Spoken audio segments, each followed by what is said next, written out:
네, 요한복음 1장 35절입니다. 요한복음 1장 35절에서 51절까지 오늘은 와서 보라라는 제목으로 말씀을 나누겠습니다. 와서 보라. 우리가 누군가를 다른 사람에게 소개할 때 가장 쉬우면서도 효과적인 방법이 직접 만날 수 있도록 하는 것일 겁니다. 누군가에 대해서 아무리 많이 설명하고 설명을 듣고 자세히 알아본다고 해도 내가 직접 만나서 보고 경험하는 것과는 비할 수 없을 것입니다. 우리가 누군가에게 예수님을 소개할 때도 그러합니다. 예수님에 대해서 많은 이야기들을 할 수 있지만 그 사람이 직접 예수님을 만나는 것은 또 다른 차원의 이야기입니다. 세례 요한이 예수님을 소개하면서 했던 일이 그러합니다. 세례 요한은 주의 길을 곧게 하는 자로서, 광야에 외치는 자의 소리로서 백성들에게 예수님을 소개합니다. 내 뒤에 오시는 분을 소개하면서 예수님이 역사의 무대에 등장하셨을 때 그를 보라고 도전합니다. 사람들이 예수님을 직접 만날 수 있도록 길을 열어주는 것입니다. 오늘 본문에서도 그러한 일이 이어지고 있습니다. 세례 요한의 증언이 제자들과 예수님과의 만남으로 이어지는 것입니다. 오늘 본문은 두 단락으로 나눌 수 있는데 예수님이 안드레와 베드로를 만나는 장면과 빌립과 나다나엘을 만나는 장면으로 나눌 수 있습니다. 이렇게 두 단락을 차례로 살펴보겠습니다. 지난 본문에서 세례 요한은 여러 사람들에게 예수님을 증언했습니다. 그리고 이번에는 개인적으로 제자들에게 증언하고 있습니다. 35절과 36절을 보겠습니다. 또 이튿날 요한이 자기 제자 중 두 사람과 함께 섰다가 예수께서 거니심을 보고 말하되 보라 하나님의 어린 양이로다. 다음 날이 되었습니다. 요한의 증언은 셋째 날에도 이어지고 있는 것입니다. 증언의 내용은 둘째 날에 했던 내용과 같습니다. 하나님의 어린 양이라는 증언입니다. 그리고 세례 요한의 두 제자가 이 증언을 듣고 행동으로 옮깁니다. 이 두 제자는 40절을 참고하면 두 제자 중에 하나는 시몬 베드로의 형제 안드레였음을 알 수 있습니다. 그리고 다른 한 사람은 누구인지 알 수 없습니다. 아마도 복음서의 저자인 사도 요한이 아닐까 추측해 볼 수 있습니다. 사도 요한은 복음서에서 자신을 드러내지 않기 때문에 여기서도 자신을 언급하는 것을 생략하지 않았을까 생각할 수 있습니다. 예수님에 대한 증언을 세례 요한으로부터, 선생으로부터 들었습니다. 두 제자들은 어떻게 합니까? 37절입니다. 두 제자가 그의 말을 듣고 예수를 따르거늘. 세례 요한은 제자들에게 예수님을 따르라고 말했고 제자들은 그 말을 듣고 예수님을 따릅니다. 세례 요한을 따르던 제자들이 이제는 예수님을 따르게 된 것입니다. 인간적으로 생각하면 그렇다고 이렇게 바로 가냐? 서운한 마음이 생길 것 같기도 합니다. 이렇게 쉽게 선생을 바꾸는 두 사람이 좀 무정하게 보이기도 합니다. 하지만 두 제자는 이기적인 목적으로 세례 요한을 떠났던 것은 아닙니다. 출세를 위해 더 능력 있는 선생으로 갈아타려고 했던 것이 아닙니다. 오히려 그들은 세례 요한의 가르침에 충실했음을 알 수 있습니다.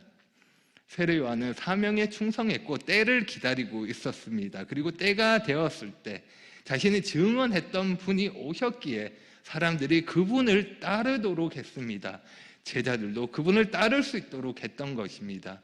그것이 세례 요한의 사명입니다. 세례 요한은 처음부터 이 일을 위해 수고했었고 준비하고 있었던 것입니다.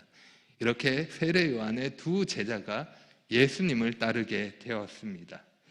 여기 예수님을 따른다는 이 말은 문자적이면서도 은유적인 표현이라 할 수 있습니다. 제자들은 말 그대로 예수님이 걸어가시는 길을 뒤따라 갑니다. 뿐만 아니라 제자들은 그분의 삶을 보고 말씀을 들으며 예수님을 따릅니다. 두 사람이 예수님의 제자로서 첫 걸음을 떼고 있는 것입니다. 하지만 그것으로는 충분하지 않습니다. 그래서 예수님은 그들에게 질문하십니다. 이렇게 질문하십니다. 38절입니다. 예수께서 돌이켜 그 따르는 것을 보시고 물어 이르시되 무엇을 구하느냐? 이르되 랍비여 어디 계시오니까 하니 랍비는 번역하면 선생이라. 무엇을 구하느냐 하는 것은 인생에 있어서 핵심이 되는 질문이라 할 수 있습니다. 예수님은 지금 그것을 물어보고 계십니다. 무엇을 구하느냐? 두 사람이 무슨 생각으로 어떤 목적으로 예수님께 나아왔는지 묻고 계신 것입니다. 너희가 무엇을 찾고 있느냐 하는 질문입니다. 너희가 무엇을 찾고 있느냐? 더 깊이 생각해 보면 이 질문은 우리 모두가 우리의 인생에서 가져야 하는 질문이기도 합니다. 우리가 인생에서 무엇을 찾고 있는지, 무엇을 구하고 있는지, 진정으로 내가 원하는 것이 무엇인지 질문할 필요가 있는 것입니다. 이 질문에 대해서 두 제자는 조금 엉뚱한 대답을 하는 것 같습니다. 제자들은 랍비여 어디 계시오니까 하는 질문으로 대답합니다.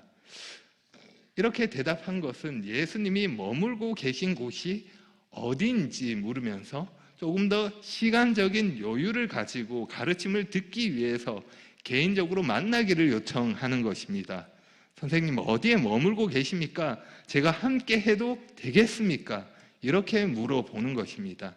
인생에 대한 답을 찾기 위해서 예수님과 더 깊은 교제를 하기 원했던 것입니다. 예수님은 단순하면서 핵심을 꿰뚫는 말씀으로 그 질문에 대해서 대답하십니다. 39절입니다. 예수께서 이르시되 와서 보라. 그러므로 그들이 가서 계신 데를 보고 그날 함께 거하니 때가 10시쯤 되었더라. 와서 보라. 간단한 말이지만 제자들의 일생을 바꿀 수 있는 엄청난 말입니다. 예수님이 말씀하셨습니다. 와서 보라. 그리고 두 제자는 그날의 나머지 시간들을 예수님과 함께 보냅니다. 10시쯤이라고 기록되어 있는데 우리 시간으로 오후 4시 정도 됩니다. 이렇게 예수님과 제자들의 만남이 이루어졌습니다. 그리고 이 만남은 다른 만남으로 이어집니다. 자연스럽게 내가 만난 예수님을 다른 사람에게 소개하게 되는 것입니다. 예수님을 만난 안드레가 했던 일이 그러합니다. 안드레는 먼저 자기 형제 시몬을 찾았고 자기가 만난 예수님을 시몬에게 소개합니다. 41절입니다. 그가 먼저 자기의 형제 시몬을 찾아 말하되 우리가 메시아를 만났다 하고 메시아는 번역하면 그리스도라. 안드레는 베드로와 예수님과의 만남을 주선합니다. 베드로를 데리고 예수님께로 가는 것입니다.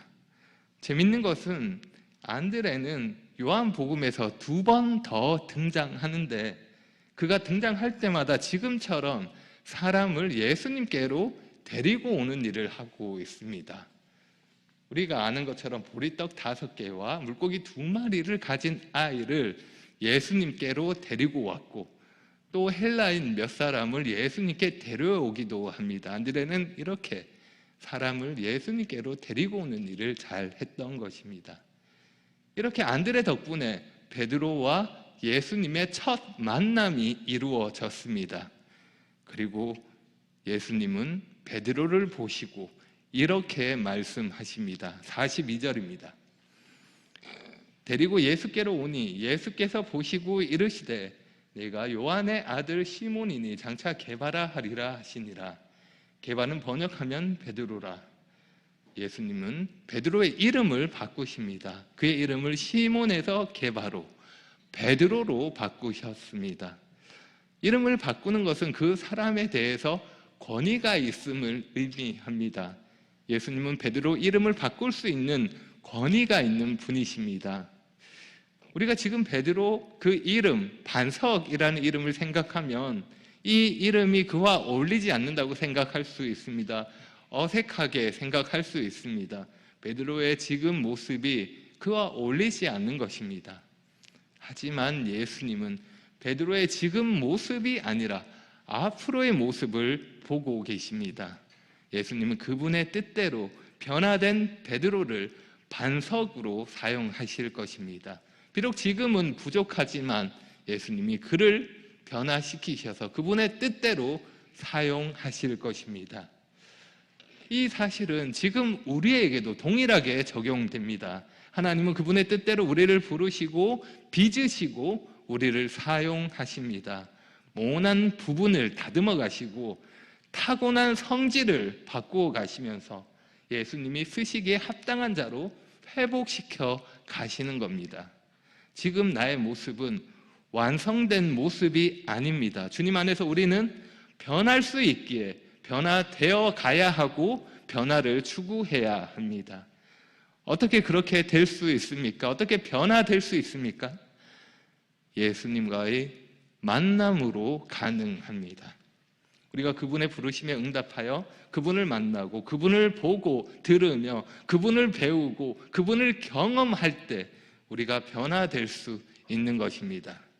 그리고 우리가 누군가를 변화시키는 일도 할 수 있습니다. 내가 변할 뿐만 아니라 다른 사람을 변화로 인도하는 것입니다. 누군가에게 예수님을 소개할 때 가능한 일입니다. 내가 만난 예수님을 너도 와서 보라라고 이야기할 수 있는 것입니다. 지금은 비록 직접 눈으로 예수님을 볼 수는 없지만 믿음의 눈을 열어서 그분을 만날 수 있고 그분으로 만족할 수 있는 것입니다.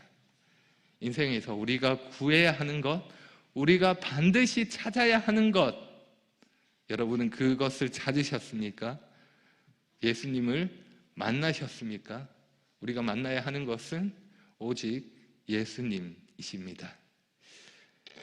다음으로 두 번째 단락에서는 예수님의 제자로 두 사람이 추가되고 있습니다. 먼저 빌립이 추가됩니다. 43절입니다. 이튿날 예수께서 갈릴리로 나가려 하시다가 빌립을 만나 이르시되 나를 따르라 하시니 또 다음 날이 되었습니다. 더 넓은 문맥에서 넷째 날이 된 것입니다. 예수님께서 빌립을 만나셨고 그를 부르십니다. 나를 따르라 라고 말씀하셨습니다. 성경에서 빌립에 대한 기록은 별로 없습니다. 공간 복음에는 빌립에 나오는 곳은 12제자의 목록뿐입니다. 그에 비하면 요한복음은 빌립에 대해서 좀 더 자세한 기록들이 있습니다. 빌립은 안드레와 베드로와 같은 갈릴리 벳세다 사람입니다. 벳세다라는 지명은 고기 잡는 집이라는 의미인데 우리는 예수님이 어떻게 이렇게 빌립을 알고 계셨는지 어떻게 만나셨는지는 자세히 알 수 없습니다. 다만 예수님이 빌립을 부르셨을 때 빌립은 주저함 없이 즉시 예수님을 따랐습니다. 그리고 안드레가 베드로에게 예수님을 소개했던 것처럼 이번에는 빌립이 나다나엘에게 예수님을 소개합니다. 예수님이 어떤 분이신지 자신이 만난 예수님을 증언하는 것입니다. 이처럼 예수님을 만나면 예수님을 따르게 된 자는 다른 사람에게 예수님을 소개합니다. 예수님을 증언하는 것입니다. 만남은 다른 만남을 만들고 다른 만남은 또 다른 만남을 만듭니다. 가장 일반적인 전도의 패턴이라고 할 수 있습니다. 그럼 빌립이 나다나엘에게 그를 만나서 예수님을 어떻게 소개하는지 한번 보십시오. 45절입니다. 빌립이 나다나엘을 찾아 이르되 모세가 율법에 기록하였고 여러 선지자가 기록한 그 일을 우리가 만났으니 요셉의 아들 나사렛 예수니라. 빌립은 모세가 율법에 기록하였고 여러 선지자가 기록한 그라고 예수님을 소개합니다. 한마디로 하면 성경의 약속을 성취하시는 분이라는 것입니다. 예전부터 모세와 여러 선지자가 예언했던 분, 성경이 가리키고 오시기로 약속된 분, 바로 그분이 예수님이라는 것입니다. 그런데 이 증언을 받아들이는 데 있어서 걸림돌이 있습니다. 사람이신 예수님은 사람들이 보기에는 요셉의 아들 나사렛 예수입니다. 이스라엘에서 어떤 사람을 소개할 때 일반적으로 출신 지역과 아버지의 이름을 말합니다. 프로필과 같은 것입니다. 그런 방식으로 예수님을 말하면 예수님은 요셉의 아들입니다. 게다가 예수님은 나사렛 출신입니다. 좋지 않습니다. 엘리트 집안도 아니고 이스라엘의 중심 혹은 주목받는 지역도 아닙니다. 그래서 빌립의 증언을 들은 나다나엘은 이렇게 반문합니다. 46절입니다. 나다나엘이 이르되 나사렛에서 무슨 선한 것이 날 수 있느냐? 나다나엘은 갈릴리 가나 출신입니다. 그런 의미에서 나사렛은 예루살렘이나 유대 사람들에게 멸시받았던 것만이 아니라 지금 같은 갈릴리 사람에게도 멸시를 받았던 곳임을 알 수 있습니다. 갈릴리 가나 사람이었던 나다나엘도 나사렛을 무시하고 있는 것입니다. 나사렛 같은 곳에서 어떻게 선한 것이 나올 수 있습니까? 불가능합니다. 거긴 안 됩니다. 나다나엘이 가지고 있었던 편견이라 할 수 있습니다. 이처럼 예수님이 나사렛 출신이라는 사실은 사람들에게 질문을 가지게 만들었습니다. 예수님은 사실 베들레헴에서 태어나셨지만 베들레헴 사람 예수가 아니었습니다. 하나님의 섭리 가운데 사람들에게 가려진 부분이라 할 수 있습니다. 나다나엘의 편견에 대해서 빌립은 이렇게 대답합니다. 빌립의 대답은 간단합니다. 그리고 단호합니다. 다시 46절 뒷부분입니다. 빌립이 이르되 와서 보라 하니라. 많은 말이 필요 없습니다. 와서 보라! 단호하게 말할 뿐입니다. 사람들의 다양한 생각들, 이미 가지고 있는 선입견이나 한쪽으로 치우친 편견들, 그리고 사실과 다른 오해나 거짓들, 그 모든 것을 치료할 수 있는 약은 와서 보라라는 것입니다. 정직한 마음으로, 겸손한 마음으로 진지하게 보고 생각하면 무엇이 진리인지, 무엇이 참인지, 예수님이 어떤 분이신지 알 수 있는 것입니다. 지금 빌립이 나다나엘에게 던지고 있는 와서 보라는 이 도전은 단지 나다나엘에 대한 것은 아닙니다. 요한복음의 독자들을 향하고 있는 것입니다. 지금 우리에게도 해당되는 것입니다. 와서 보고 예수님을 만나라는 것입니다. 그래서 예수님이 누구신지 알고 믿는 자가 되라고 도전하고 있는 것입니다. 나다나엘은 빌립의 이 도전에 대해서 어떻게 반응합니까? 그는 정직하게 반응합니다. 47절입니다. 예수께서 나다나엘이 자기에게 오는 것을 보시고 그를 가리켜 이르시되 보라 이는 참으로 이스라엘 사람이라 그 속에 간사한 것이 없도다. 나다나엘은 예수님께로 왔고 예수님을 보시고 예수님은 나다나엘을 보시고 이렇게 평가하십니다. 이 사람은 간사한 것이 없는 사람이다. 다시 말하면 속임이 없는 이스라엘 사람이다라고 말씀하신 것입니다. 비록 나다나엘은 편견을 가지고 있었지만 정직한 사람이었기에 예수님을 직접 만나서 솔직하게 생각할 수 있었던 것입니다. 우리는 여기서 이스라엘 사람이라는 말을 통해서 야곱을 생각할 수 있습니다. 야곱은 속이는 자였습니다. 형을 속였고 아버지를 속였습니다. 하지만 하나님은 그 야곱을 다듬으셨고 야곱이 이스라엘이 되게 하셨습니다. 그래서 예수님이 여기에서 하신 말씀을 이렇게 바꿔서 말할 수 있습니다. 나다나엘은 야곱이 아니라 속임이 없는 이스라엘 사람이라는 것입니다. 야곱이 아니라 이스라엘을 닮았다라는 것입니다. 예수님으로부터 이러한 평가를 들으면 어떨까요?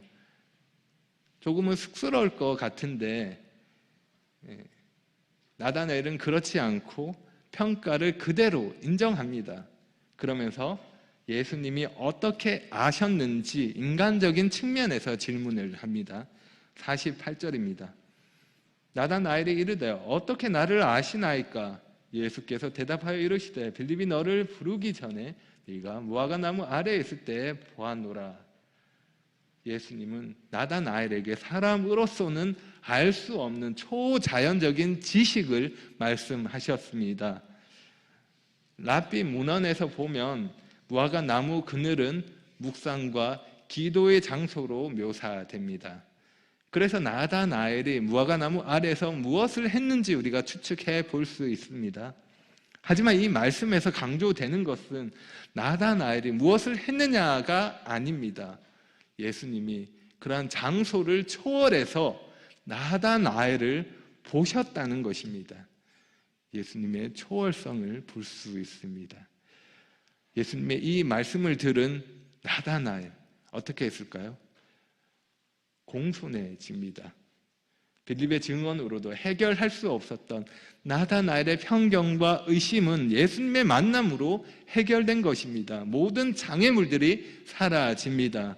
그리고 예수님에 대해서 이렇게 고백합니다. 49절입니다. 나다나엘이 대답하되 랍비여 당신은 하나님의 아들이시오 당신은 이스라엘의 임금이로소이다. 나다나엘은 요셉의 아들 나사렛 예수를 이제는 다르게 고백하고 있습니다.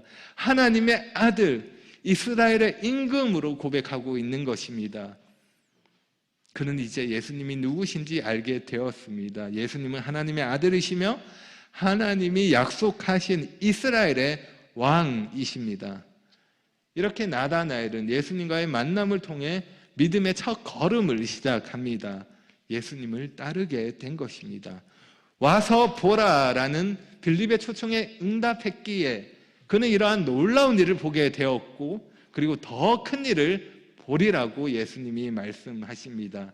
예수님이 이보다 더 큰 일을 보리라 하고 말씀하시며 약속하시며 이렇게 말씀하십니다. 51절입니다. 또 이르시되 진실로 진실로 너희에게 이르노니 하늘이 열리고 하나님의 사자들이 인자 위에 오르락 내리락 하는 것을 보리라 하시니라. 여기 말씀에서 진실로 진실로라는 말씀은 요한복음에만 나오는 표현입니다. 그리고 오늘 본문에서 이 말씀이 처음 언급되고 있습니다. 진실로라는 말은 우리가 잘 아는 아멘이라는 말입니다. 확실함 혹은 변함이 없음을 의미하는 그런 단어입니다. 흔히 기도의 끝에서 덧붙여져서 진심으로 기도하고 있음을 말하고 또한 그 기도가 이루어지기를 엄숙하게 원한다라는 의미를 가집니다. 예수님께서는 예수님의 말씀이 신뢰할 수 있고 중요하다는 것을 강조하기 위해서 진실로 진실로라고 말씀하십니다. 진실로 진실로 의역을 한다면 내가 너희에게 진리를 말하노니 라고 표현할 수 있습니다. 진리를 강조해서 말씀하시는 것입니다. 그럼 예수님께서 이렇게 강조하시면서 말씀하신 진리가 무엇입니까? 하늘이 열리고 천사들이 예수님 위를 오르락 내리락 하는 것을 보리라는 것입니다. 우리는 이 말씀을 구약의 배경에서 생각할 수 있습니다. 야곱이 집을 떠나서 외삼촌에게로 도망가는 중에 꿈을 꾸었습니다. 꿈에서 하늘까지 연결된 사다리를 보았고 그 사다리 위를 천사들이 오르락 내리락 하는 것을 보았습니다. 잠에서 깬 야곱은 하나님의 함께 하심을 고백하며 그곳을 하나님의 집이라는 뜻에서 베델이라고 이름 붙였습니다. 그런데 예수님은 그 말씀을 인용하셔서 이 말씀을 자신에게 적용하십니다. 예수님은 하늘과 땅 사이를 이어주기 위해서 이 땅에 오셨다는 것입니다. 예수님이 새로운 베델이 되신다는 것입니다. 하나님의 집 베델은 야곱이 꿈꾸었던 그곳에서 이루어지는 것이 아닙니다. 그 장소가 아닙니다. 예수님으로 말미암아 이루어지는 것입니다. 예수님이 이 땅에 오셔서 하늘과 땅의 중보자가 되십니다. 하늘을 여시고 하나님과 사람이 만날 수 있도록 하신다는 것입니다. 예수님이 이 목적을 위해 이 땅에 오셨습니다. 옛적에 야곱이 꾸었던 꿈이 예수님을 통해서 현실이 되는 것입니다. 예수님은 우리를 하늘에 있는 하나님의 집으로 인도하시며 우리를 하나님의 집에 거하게 하십니다. 예수님이 지금 이 진리를 말씀하신 것입니다. 그만큼 중요한 진리를 말씀하셨습니다. 이렇게 오늘 본문을 살펴보았습니다. 오늘 본문에서 우리는 사람들의 증언과 예수님과의 만남을 볼 수 있습니다.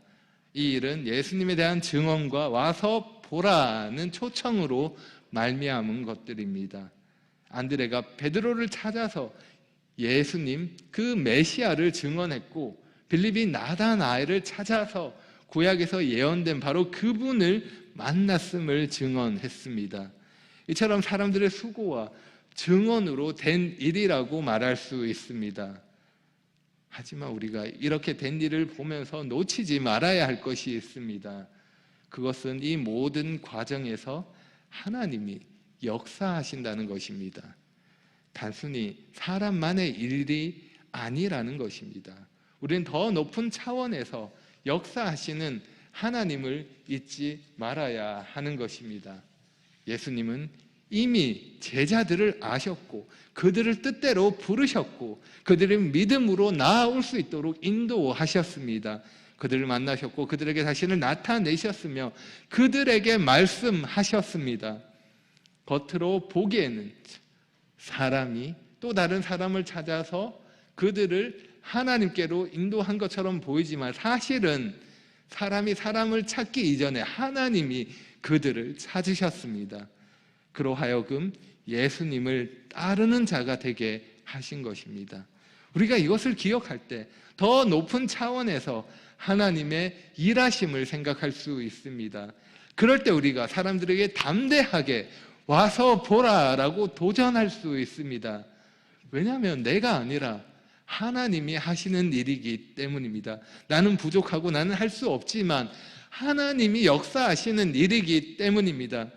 그래서 우리가 담대하게 예수님을 증거할 수 있는 것입니다. 결과가 어떻든 관계없이 와서 보라고 도전할 수 있는 것입니다. 우리는 단지 조금 먼저 예수님께 나왔을 뿐입니다. 조금 먼저 예수님을 만났을 뿐입니다. 조금 먼저 예수님이 누구신지 알게 된 것 뿐입니다. 그래서 우리가 해야 할 일은 우리가 만난 예수님을 다른 사람들도 만날 수 있도록 예수님을 소개하는 일을 해야 하는 것입니다. 예수님을 만난 자로서 예수님을 전하는 자가 되어야 하는 것입니다. 뿐만 아니라 우리는 누군가에게 와서 보라고 도전하며 우리를 통해서, 나를 통해서 예수님을 보여줄 수 있어야 할 것입니다. 예수님을 닮은 모습으로 사람들이 나를 통해서 예수님을 볼 수 있도록, 예수님을 만날 수 있도록 예수님을 나타내야 할 것입니다. 그것이 우리가 해야 할 일입니다. 예수님을 만난 자로서 우리가 감당해야 할 사명입니다. 기도하겠습니다.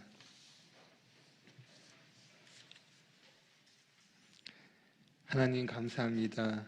누군가의 증언을 통해서 저희로 하여금 예수님이 어떤 분이신지 알게 하시고 예수님을 만날 수 있도록 은혜를 베풀어 주셔서 감사합니다.